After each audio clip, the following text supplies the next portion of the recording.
따라할까요? 칼과 저주보다 더 무서운 것은 미혹입니다. 칼과 저주보다 더 무서운 무기가 유혹이고 미혹이다 하는 말씀을 오늘 함께 듣기를 원합니다.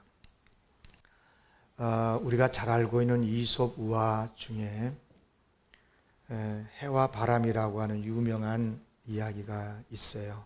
모르는 사람이 없을 겁니다. 바람이 해에게 어느 날 누가 더 힘이 센지 내기하자 그랬다죠. 마침 지나가는 나그네를 보고 나그네의 외투를 벗기면 이기는 것으로 정하고 이제 먼저 바람이 힘차게 불었습니다. 그러자 바람이 세면 세질수록 나그네가 외투를 강하게 붙들었어요. 결국 옷을 벗기지를 못했죠. 해 차례가 되었습니다. 해는 나그네에게 따뜻한 햇빛으로 비추어 주었습니다. 그러자 나그네는 자연스럽게 누가 벗으란 말을 하지 않아도 외투를 벗게 됩니다. 잘 아시는 이야기일 것입니다.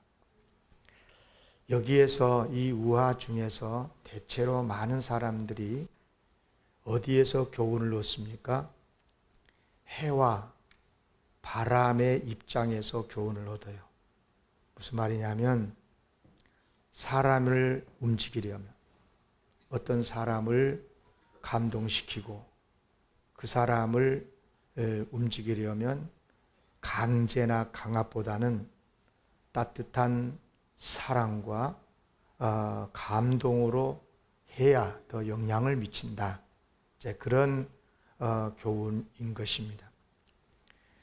그래서 바람보다 햇빛이 더 우리 삶에 영향을 미친다. 모든 나라의 정책도 그랬고 교회도 마찬가지고 모든 삶이 다 그랬습니다.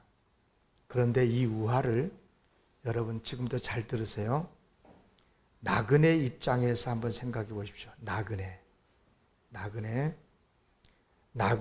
외투를 벗게 만드는 게 바람이 아니라 해잖아요. 그런데 만약에 말입니다. 이 나그네가 입고 있는 외투를 벗으면 안 돼요. 벗으면 안 돼. 벗지 말아야 될 이유가 있어요. 그런데 벗게 만들었다면 누가 더 무서운 적입니까? 바람입니까? 햇볕입니까? 해죠. 햇볕이죠. 그렇습니다. 여러분, 우리가 이 세상을 살아가면서 우리 자신을 해치려고 하는 악한 자들이 많이 있습니다. 그럴 때 세상에서 내 자신을 지키려면 강압으로 나로 하여금 따르게 만들고 핍박을 하면서 칼과 저주로 나를 몰아치는 사람보다 더 무서운 적이 뭘까요? 따스한 말로, 달콤한 말로 다가오는 그런 상대가 더 무서운 적이 되지 않겠습니까? 오늘 본문에 보면 비슷한 이야기가 성경에 나옵니다. 이스라엘 백성들에게 일어났어요. 출애굽한 이스라엘 백성들이 이제 오랜 시나이 반도 광야 생활을 하면서 하나님이 약속하신 가나안 땅으로 지금 가고 있어요. 가는데 그 세월이 장장 40년의 세월이 걸리잖아요.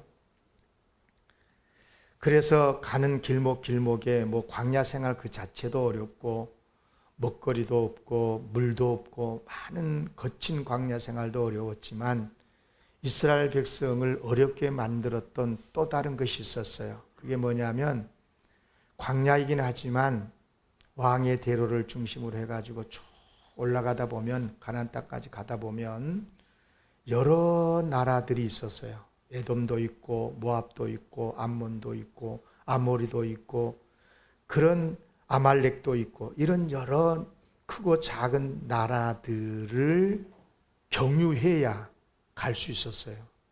그런데 사람이 한두 명입니까?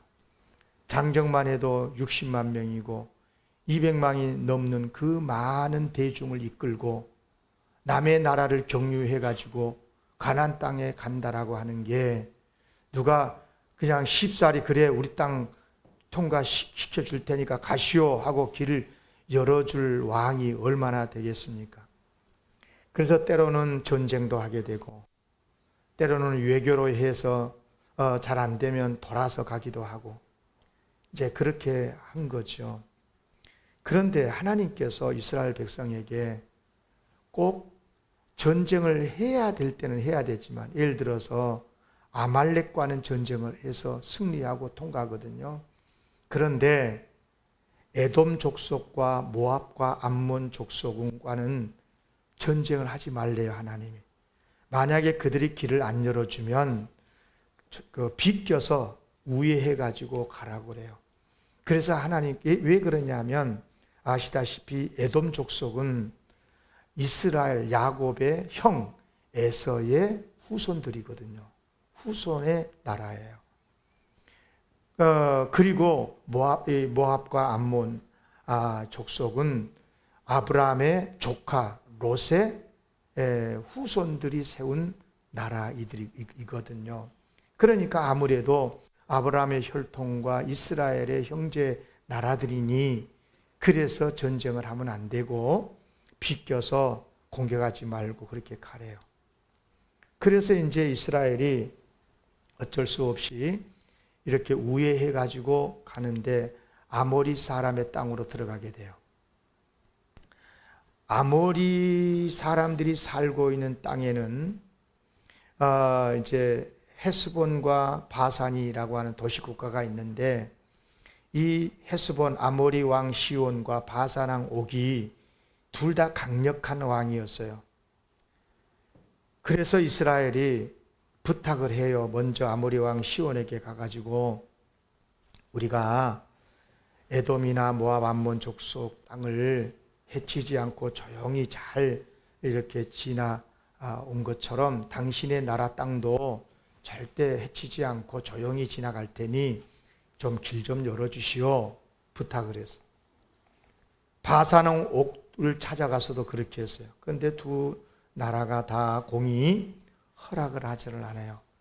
못 지나간다는 거 딱 길 막고 그렇게 하니까 하나님의 명령에 따라서 그들을 쳐서 아예 땅을 빼앗아 버려 이스라엘이.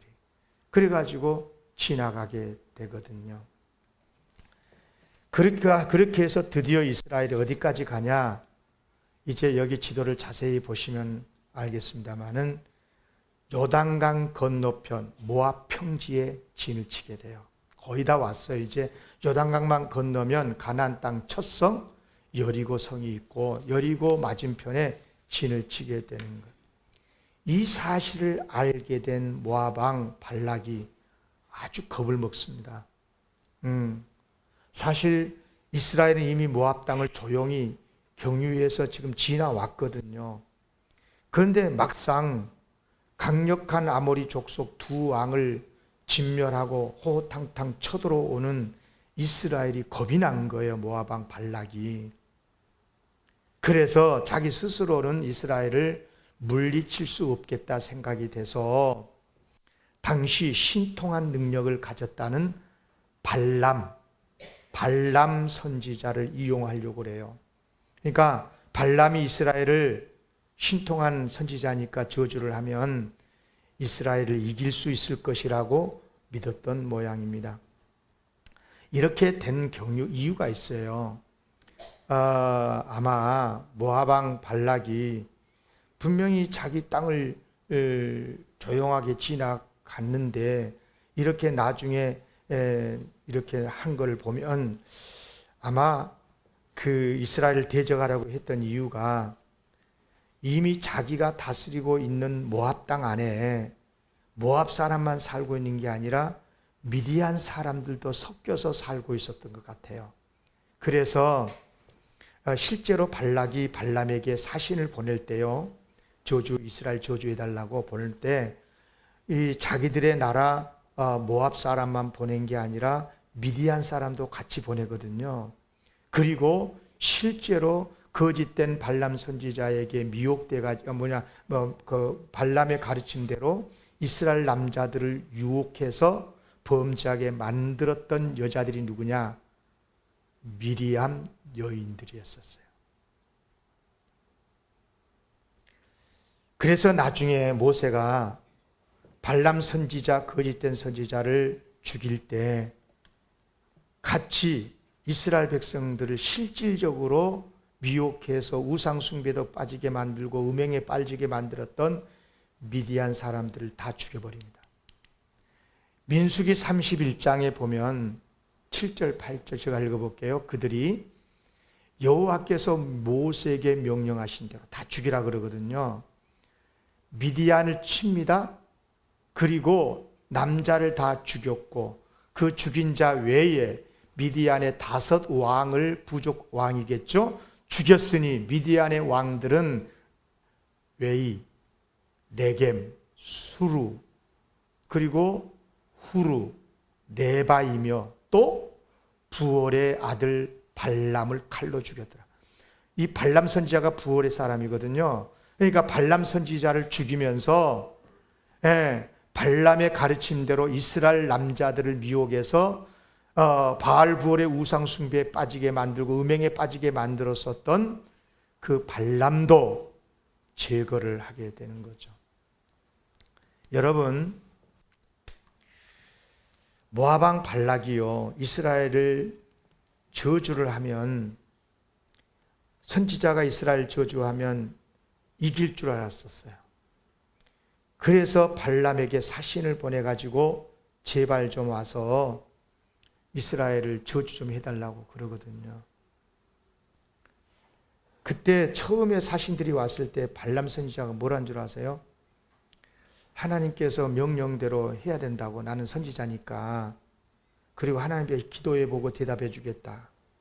그런데 하나님 뭘 하시냐면, 너 가지 마. 이스라엘 저주하면 안 돼. 이스라엘은 내가 사랑하고 복준 민족이야. 너 저주하면 안 된다. 그랬어. 명료하게 말씀을 드렸어요.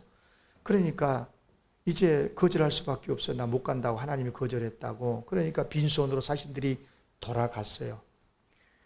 그러니까 두 번째로 이 모압 왕 발락이 더 높은 고관들에게 많은 좋은 금은 보화를 싸서 보내가지고 다시 요청을 하는 거예요.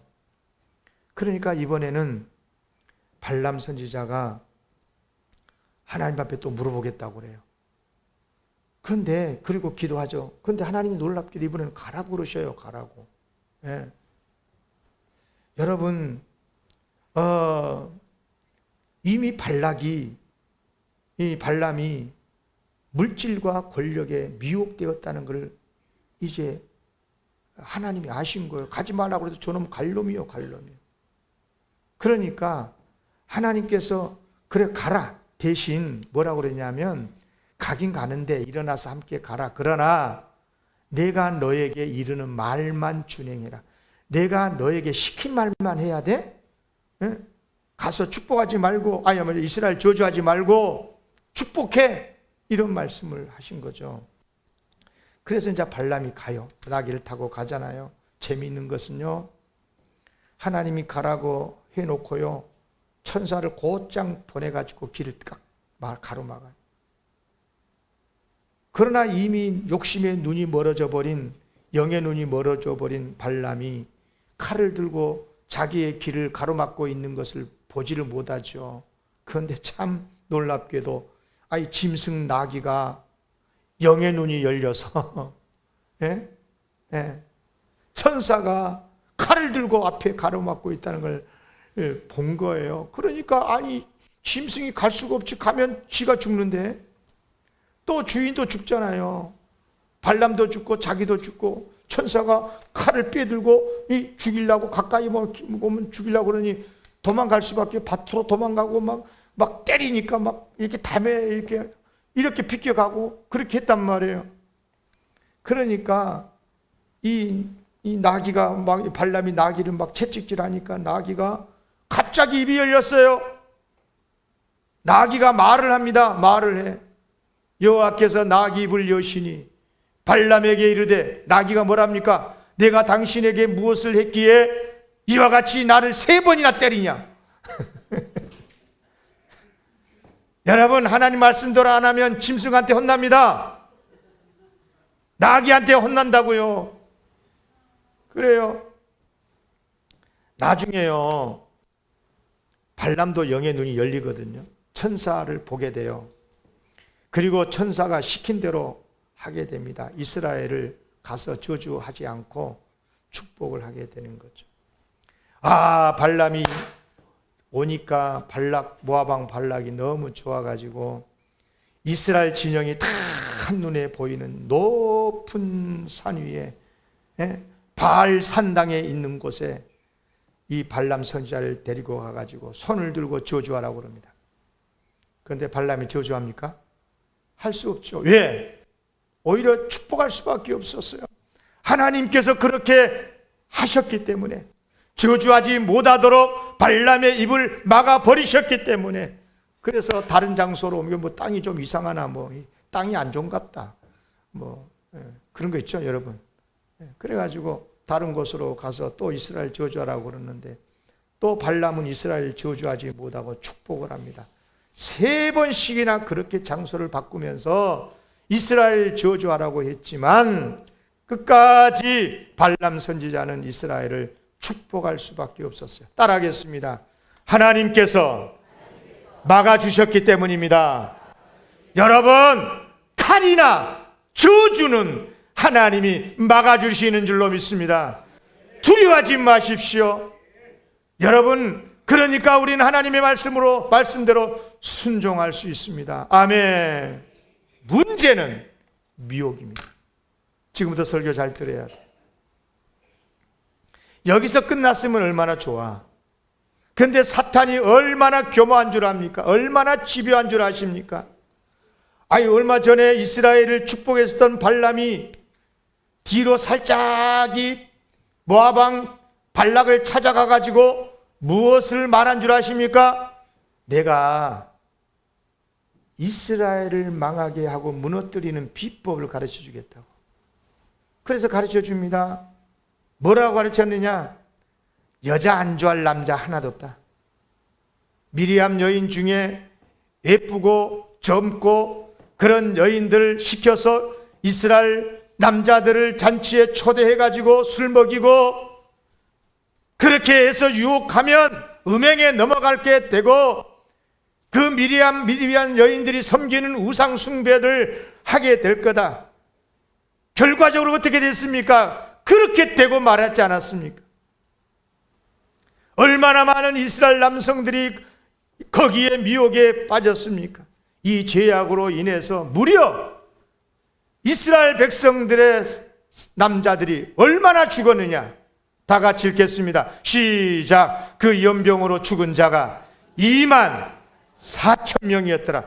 여러분, 이스라엘 백성이 광야 40년 동안 생활하면서 크고 작은 많은 우여곡절 어려움도 당했고 하나님의 심판으로 죽기도 했지만, 세상 천하에 이렇게 한 번에 24,000명이나 죽어버렸다 이 말이에요. 남자들이. 두렵지 않습니까? 그런데 이렇게 이스라엘 백성들이 어려움을 당하게 했었던 당사자가 누굽니까? 발람이었어요. 발람은 하나님의 백성을 미혹하게 해서 죄를 짓게 만드는 정말 사악한 자였습니다. 그래서 성경에 발람 그러면 거짓된 선지자의 표상입니다. 거짓된 선지자 그러면 딱 떠오르는 인물이 누구냐? 발람이에요. 발람. 여러분, 신약 성경에서도 발람의 이야기가 여러 번 나옵니다. 우선 요한계시록 2장에 보면 퍼가모 교회가 거짓 선지자에게 미혹당해 가지고 잘못되었을 때 주님께서 그들을 책망하실 때 뭐라고 말씀하십니까? 발람의 교훈을 지키는 자들이 있구나. 발람이 발락을 가르쳐 이스라엘 자손 앞에 걸림돌을 놓아서 우상 숭배를 먹게 하였고 또 행음하게 하였느니라. 여러분, 성경은 미혹되어서 진리에서 떠난 자들을 발람의 길을 따르는 자라고 말하고 있는 거예요. 여러분, 참으로 기가 막힌 거 아닙니까? 뿐만 아니라 여기 베드로 후서에서도 그랬어요. 15장 16절, 그들이 바른 길을 떠나서 미혹되어 부올의 아들 발람의 길을 따르는도다.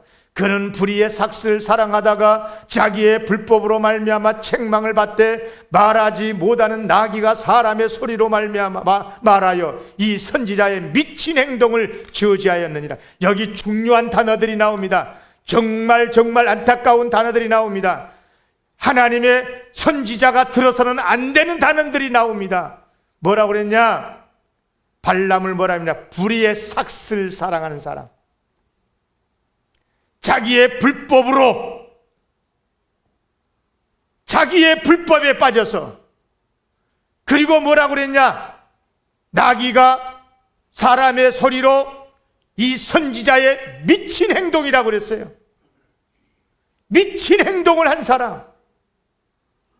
여러분, 얼마나 무서운 말씀입니까? 그러면 여러분, 왜 발람이 거짓된 선지자의 대명사 표상이 되고 말았을까? 여러분, 누구라도 잘 들으십시오. 누구라도 발람 같은 사람이 될 수 있어요. 세 가지 악이 그 안에 있어요. 첫째, 하나님의 백성을 해치는 자. 네. 이유야를 막론하고 하나님의 백성을 망하게 하고 타락시켜서 무너지게 만드는, 하나님의 백성을 해치는 자. 박해를 해서 해쳤던, 미혹을 해서 해쳤던 하나님의 백성 교회를 해치는 자들, 하나님께서는 가만두지 않습니다. 또 왜 발람이 거짓된 선지자의 대명사가 되느냐? 위선적인 행동을 했어요. 앞에서는 축복했잖아요. 3번씩이나. 그러나 뒤로 살짝이 가가지고 이스라엘을 무너뜨리는 비법이라고 해가지고 가르쳐주고. 그런데 이렇게 된 이유, 진짜 이유 3번째, 돈을 사랑했기 때문에 그런 거예요. 발람은 하나님께서 이스라엘을 저주하지 않기를 바라신다는 것을 알고 있어요. 첫 번째, 사신이 왔었을 때 하나님이 명료하게 말했잖아요. 너 가지마, 이스라엘 저주하면 안 돼 라고 분명하게 말씀을 했어요. 그런데 두 번째, 더 높은 사신이 더 많은 보화, 금은 보화를 가지고 찾아오니까 그만 돈 욕심에 사로잡히고 말아버린 거예요. 여러분, 잘 들으십시오. 그래 놓고는 뭐라고 한지 아세요? 내가 하나님 앞에 하나님의 뜻을 물어보고 대답하겠다. 뭐 하나님의 뜻을 물어봐요? 따라하겠습니다. 하나님의 뜻을 알면 하나님께 묻지 마세요. 순종하세요. 아멘. 하나님의 뜻을 몰랐을 땐 물어야지요. 이렇게 해야 됩니까? 저렇게 해야 됩니까? 물어야 돼. 그런데 하나님의 뜻을 분명히 아는 사람이, 아니 예수를 믿으면 구원을 받고 천국 간다는 것을 분명히 하나님의 뜻을 알잖아. 하나님의 진리를. 그래놓고, 그런데 하나님께 내가 기도해보고 예수 믿겠다고 믿을까요 말까요? 그럼 되겠냐고요? 어리석죠. 하나님의 뜻을 분명히 아는 경우에는 하나님의 뜻을 순종할 수 있는 믿음을 주시고 힘을 주세요. 아멘. 그렇게 기도해야 되지. 그런데 이 발람 선지자 보세요. 높은 사신이 더 많은 금은 보화를 갖다가 주니까 그래 내가 기도해보고요 이렇게 했다 그 말이에요. 벌써 넘어가 버리고 만 거예요. 그래서 하나님이 중간에 길을 막으시고 또 가더라도 하나님께서 주신 말씀만 전하라고 하신 말씀 들었던 발람 가서 물론 하나님 말씀대로 하긴 했지만 그래 놓고는 뒤로 살짝이 가가지고 이스라엘의 원수 발락에게 이런 못된 짓을 했다고 말해요. 이스라엘을 무너뜨리는 비법이라 그래가지고 가르쳐 주었으니 얼마나 악한 자입니까? 여러분요, 우리는 이런 말씀 속에서 두 관점에서 정말 마음속에 다짐을 하고 살아야 돼요. 첫째, 따라합시다. 발람처럼 살지 말자. 이선적으로 살지 말자. 이랬다 저랬다 하지 말자. 앞에서는 저주하고 뒤에서는 호박씨까지 말자. 아멘. 여러분, 정말 이런 사람이 되면 안 돼요. 그리고 두 번째로는 그렇다 해서 미혹에 빠져가지고 죄를 지은 이 이스라엘 사람들처럼 살면 안 돼요. 아멘. 네, 유혹을 해도 안 넘어가야죠. 여러분, 중국의 소설에 금병매라고 하는 게, 금병매 한번 좀 읽어봐. 그런 소설. 금병매 소설을 보면 재미있는 이야기 있어요. 여인들이 호박씨를 까고 먹으면서 남자를 기다리고, 기다리면서 남자들이 오면 유혹을 하는 장면이 나오거든요. 재밌어. 아마 여기서 뒷구멍으로 호박씨 깐단 말이 나온 것 같아요. 여러분, 어떤 경우에라도 교회를, 하나님의 백성을 무너뜨리고 해치는 일들을 하면 안 될 줄로 믿습니다. 하나님께서 뭘 하신 줄 아십니까? 아브라함에게 이런 약속을 해주셨어요. 내가 너를 큰 민족을 이루고 내게 복을 주어 내 이름을 창대하게 하리. 너는 복이 될지라. 그런데 이 복 중에 이런 복이 있습니다. 너를 축복하는 자에게는 내가 복을 내리고 너를 저주한 자에게는 내가 저주하리라. 아브라함을 축복하는 사람에게는 복 주지만 저주한 사람에게는 저주를 주시겠다는 거예요. 그렇듯이 아브라함의 후손인 하나님의 백성들을, 교회를 해치려고 하는 사람도 역시 하나님이 그냥 두실 수가 없죠. 이건 저 말이 아닙니다. 구약 성경에는 그렇다 치고 그러면 신약에는 그런 말씀이 있습니까? 있습니다. 예수님이 직접 말씀하셨어요. 예수님이. 다 같이 읽겠습니다. 마태복음 18장 10절 시작. 삼가 이 작은 자 중에 하나도 없인 여기지 말라. 너희에게 말하노니 그들의 천사들이 하늘에 계신 내 아버지의 얼굴을 항상 배옵느니라. 아멘. 이 말씀을 잘 보세요. 그들의 천사가 있대요. 사실 이 말씀은 어린 아이들이 내게 오는 것을 막지 마라, 그런 말씀을 하면서 이 말씀을 하신 거거든요. 아이 같은 사람이라도 하나님의 자녀, 아들, 딸이면 그들을 돕는 천사를 보내가지고 그들을 지킨다는 거예요. 어떻게 지키냐? 그 천사들이 항상 하나님의 얼굴을 배운다. 여러분, 하나님을 항상 배우는 천사라면 보통 신분이 높은 천사입니까? 하나님을 어떻게 항상 배울 수 있겠어요? 그런데 항상 배울 수 있는 정도면 정말 아주 신분이 높은 천사일 건데, 그런데 그런 천사가 하나님을 가까이 모시고 있으면서 항상 하나님 앞에 뭐 한다는 거예요? 보고한다는 거예요. 직고한다는 거예요. 직고.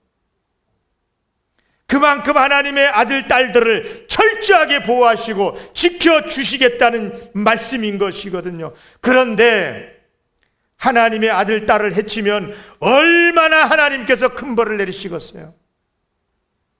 교회 우습게 보지 마십시오. 예수 믿는 사람 폄훼하지 마십시오. 큰일 날 일입니다. 큰일 날 일입니다. 그런데 여기서 꼭 알 것이 있어요.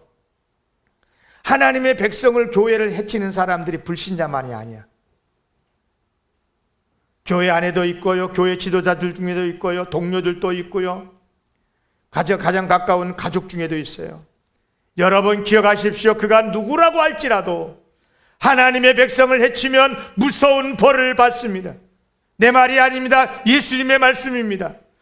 마태복음 18장 6절의 말씀이었습니다. 누구든지 나를 믿는 이 작은 자 중 하나를 실족하게 하면 차라리 연자 맷돌이 그 목에 달려서 깊은 바다에 빠뜨려지는 것이 나으리라. 여러분, 발람이 이스라엘을 어떻게 해쳤습니까? 군대를 거느리고 가서 칼로 이스라엘을 공격했습니까? 직접 이스라엘을 손들고 저주했습니까? 그렇지 않았어요. 무너뜨리는 방법만을 가르쳐 줬을 뿐이에요. 이스라엘이 무너지는 방법을 비법이라고 그래서 몰래 살짝이 가르쳐 줬을 뿐인 거예요. 내가 했단 말 하지 마잉. 목사 무너뜨리는 방법 가르쳐 줄게. 내가 했단 말 하지 마. 교회 무너뜨리는 비법 가르쳐 줄게. 그러면서 가르쳐 줬다 그 말입니다. 실제로 이스라엘을 유혹했고 죄짓게 만든 사람은 발람이 아니에요. 모압의 여인들이에요. 미리암의 여인들이에요. 그러나 이스라엘이 미혹당해서 잘못된 길로 결국 가게 만들었던 주 요인은 누구냐? 발람이었어요. 발람. 여러분, 그가 비참하게 죽임을 당하지 않습니까? 그래서 성경에서 거짓된 선지자의 표상이 된 거예요. 여러분 잘 들으십시오. 내 자신이 직접 악을 행하지 않았어도 남으로 하여금 죄짓게 만들었다면 똑같은 죄인입니다. 특히 남이 잘못을 할 수밖에 없도록 방관하고 조종하고 그것을 은근히 즐기고 그런 불행으로 인해서 자기의 유익으로 삼으면 그 사람도 똑같이 벌을 받는다 그 말이에요. 여러분 무서운 이야기입니다. 자기 손에는 피 묻히지 않고 뒤에서 살며시 이웃을 무너뜨리고 남의 가정 무너뜨리고 교회 무너뜨리는 사악한 위선자들, 나라 안에도 있고 교회 안에도 있고. 여러분 명색이 선지자였던 발람이 왜 이렇게 됐을까? 여러분 왜 이렇게 됐을 것 같습니까? 한 보따리 갖다 줬거든요. 돈 때문에 있어도 안 돼요. 여러분 돈의 욕심이 발람을 위선자로 만들었고 하나님의 백성을 범죄하게 만들었어요. 여러분 돈 자체가 죄는 아니죠. 문제는 돈의 욕심인데요. 여러분 하나님께서 돈을 주셨다면 감사하면서 하나님의 선하신 대로 잘 사용하면 돼요. 그런데 여러분 잘 들으세요. 지금부터 아무리 선한 목적 일을 위해서 돈이 필요하다고 해도 돈의 욕심에 딱 사로잡히는 게 얼마나 위험한 줄 아세요? 이것은 지옥이냐 천국이냐 경계선만큼 위험해요. 왜 그러냐? 모든 죄악이 여기서 싹트거든요. 돈의 욕심에서부터. 욕심이 잉태한 즉 죄를 낳고 죄가 장성한 즉 사망을 낳느니라. 사람이요 돈에 대한 욕심을 가지게 되는 경우를 보니까 크게 두 가지로 나누어서 설명할 수 있겠더라고요. 하나는 뭐냐면 아주 잘못된 욕심인데 이기적인 욕심. 다시 말하면 자기 잘 먹고 잘 살고 자기 행복, 자기 사치, 자기 방탕한 삶을 위해서 돈에 욕심을 부리는 거죠. 그러니까 무슨 말이냐면 목적도 악하고 방법도 악한 경우. 여러분 정말 이런 경우는 큰일 납니다. 여러분이 혹시 이런 게 있으면 빨리 그걸 떠나야 돼요. 두려워할 수 있어야 돼요. 그런데 어떻게 극복할 수 있냐 그러면 하나님을 두려워하면 돼요. 하나님은 살아계시거든요. 하나님은 우리의 모든 것을 다 알거든요. 그러므로 하나님의 뜻을 어기면 절대로 잘 될 수 없다 이렇게 믿고 그러면 이기적인 욕심에서는 이길 수 있어요. 문제는 두 번째예요. 여러분 이 덫에 거의 걸려 있어요. 그러니까 잘 들어야 돼요. 선한 목적을 위한 돈 욕심이에요. 예를 들게요. 구제를 많이 하고 싶어요. 선교를 많이 하고 싶어요. 그렇게 해서 돈이 필요하잖아요. 선교하려고 구제하려면. 그래서 돈의 욕심을 부르는 경우. 목적이 선하잖아요. 그러면 방법은 좀 악해도 좋습니까? 많은 사람들이 그렇게 생각을 한 것 같아요. 그래서 생긴 속담이 있어요. 뭐로 가도 한양만 가면 된다. 예. 끝만 좋으면 다 좋다. 여러분, 속지 마세요. 목적이 선하면 방법도 선해야 되는 줄로 믿습니다. 가장 대표적인 성경 구절이 있어요. 순종이 제사보다 낫다. 사무엘의 가르침이잖아요. 여기서 제사는 삶의 업적을 말합니다. 여러분, 그리스도인에게 있어서 가장 큰 업적이 뭐겠어요? 하나님께 영광을 돌려드리는 예배자가 되는 거거든요. 맞죠? 제사는 거룩한 업적이에요. 삶의 업적이야. 그런데 순종은 뭡니까? 삶의 방법이에요. 방법. 그러니까 순종이 제사보다 낫다 이 말씀 무슨 뜻이냐면 하나님의 뜻대로 사는 것이 큰 업적을 세우는 것보다 훨씬 더 낫다는 뜻이에요. 여러분 귀담아 들으셔야 됩니다. 하나님께 순종하는 삶을 살려면 그러니까 무엇보다도 돈 욕심을 버려야 되는 거예요. 왜? 여기서 다 죄악이 나와요. 여기서 다 죄가 나와. 돈을 사랑함이 일만 악의 뿌리가 되나니. 모든 악의 뿌리가 된다는 뜻이에요. 이것을 탐내는 자들은 미혹을 받아서 믿음에서 떠나 많은 근심으로써 자기를 찔렀도다 했습니다. 사랑하는 성도 여러분, 말씀 마칩니다. 거짓된 선지자 발람처럼 살아도 안 되지만 그에게 속아서 범죄했던 이스라엘 백성들처럼 어리석어도 안 됩니다. 그렇게 되면 2만 4천 명이 연병으로 죽었어요. 여러분 물어볼게요.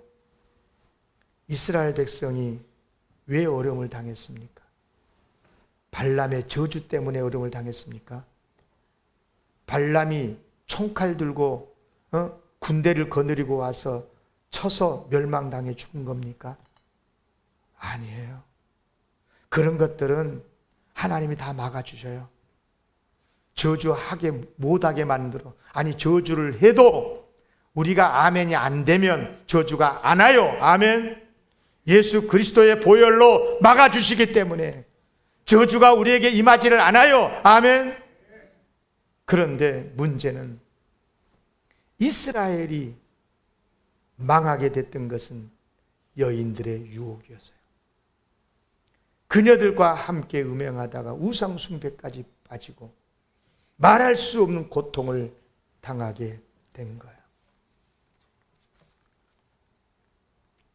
여러분에게 정직하게 묻겠습니다. 사탄은 이미 21세기 한국 사회만이 아니고 세계 곳곳에 따뜻한 햇볕이 강한 바람보다 더 무서운 무기라는 것을 잘 알고 사용하고 있다는 걸 아십니까? 전에는 강한 박해, 폭행, 죽임 이런 소위 핍박 때문에 예수 믿기가 어려운 시대가 있었습니다. 그래도 믿음 지키고 살아왔습니다. 그러나 지금 21세기에 우리 한국교회 우리의 신앙을 공격하고 있는 게 뭔 줄 아십니까? 칼이나 저주 같은 무기가 아니에요. 따뜻한 미소와 감성의 유혹으로 다가오고 있다 이 말이에요. 우리가 정말 두려워해야 되고 경계해야 될 것은 저주나 칼이 아니고 감성적으로 인권적으로 다가오는 것을 경계해야 된다 그 말. 여러분 잘 들어보십시오. 동성애나 차별금지법을 주장하는 사람들과 대화해 보셨습니까? 저는 해봤어요. 많은 목사하고도 해보고 많은 사람들하고도 전문가들하고도 내가 질문도 해보고 들어보기도 했습니다. 여러분 잘 들으십시오. 그들이 소자랍니다. 맞습니다. 소자이겠죠. 식구가 적으니까. 동성애 빠진 사람 얼마 되겠어요? 소자겠죠, 숫자적으로. 그래서 차별하지 말랍니다. 그래요, 차별하면 안 됩니다. 그러나 여러분, 그들의 감성적인 터치, 교묘한 죄악의 유혹을 우리는 경계할 수 있어야 되는 거예요. 만약에 길을 열어놓으면 그들은 우리를 순식간에 무너뜨리고 말 것입니다. 이미 캐나다 교회는 무너져 버렸습니다. 유럽 교회 무너지는 것은 벌써 10년, 20년 전 이야기고요. 최근에 1, 2년 전에 카나다 교회가 문을 닫고 있습니다. 미국도 무너져 가고 있습니다, 여러분. 한국 교회 차례가 됐습니다. 기억하십시오. 감성적인 터치 조심하십시오. 얼마나 그들의 말이, 아니 그들이 소자가 아니냐, 얼마나 안타깝냐, 어쩌자면 남자가 남자를 사랑하겠냐, 사랑하겠다는데 어쩌겠냐, 여자가 여자랑 결혼하겠다는데 어쩌겠냐, 얼마나 인권적으로 접근이 됩니까? 얼마나 소자의 연민을 느낍니까? 그러나 여러분, 그렇게 다가오는 감성적인 터치, 교묘한 제약의 술수, 여러분, 소자를 차별하라는 말이 아닙니다. 그들을 저주하라는 말이 아닙니다. 죄를 죄가 아니라고 하는 그들의 계책에 넘어가지 말라는 것입니다. 여러분 잘 들으십시오. 죄가 아니라고 하는 것하고요, 죄인데 죄를 짓는 것하고는 완전히 다른 거예요. 여러분, 우리 다 죄인이잖아요. 죄를 지을 수 있어요. 하나님 말씀 어떻게 다 순종할 수 있고 삽니까? 그러나 내가 말씀대로 살아야 하는데 죄를 지었으면, 죄인데도 불구하고 내가 동성애에 빠졌으면 하나님 잘못했습니다, 여기서 이기게 해달라고 기도하고 몸부림을 할 것입니다. 그러나 그것이 죄가 아니라고 법으로 막아버리는 순간 동성애자는 누구도 회개하지 않을 것입니다. 누구도 하나님께로 돌아오지 못할 것입니다. 사랑하는 여러분, 잘 들으십시오. 얼마나 무서운 차이가 있습니까? 우리는 하나님의 자녀입니다. 누가 뭐래도 하나님 앞에서 바른 믿음을 세워야 될 줄로 믿습니다. 폭풍 같은 박해도 이겨내야 되지만 따스한 말로, 달콤한 언어로 다가오는 인간적인 미소나 동정심 때문에 진리에서 벗어나면 안 됩니다. 바람보다 무서운 것은 햇볕입니다. 우리는 어떤 달콤한 햇볕이라도 우리의 신앙의 겉옷을 잘 추스러 입고 믿음으로 승리하시기를 주의 이름으로 기원합니다. 기도하겠습니다. 하나님 아버지,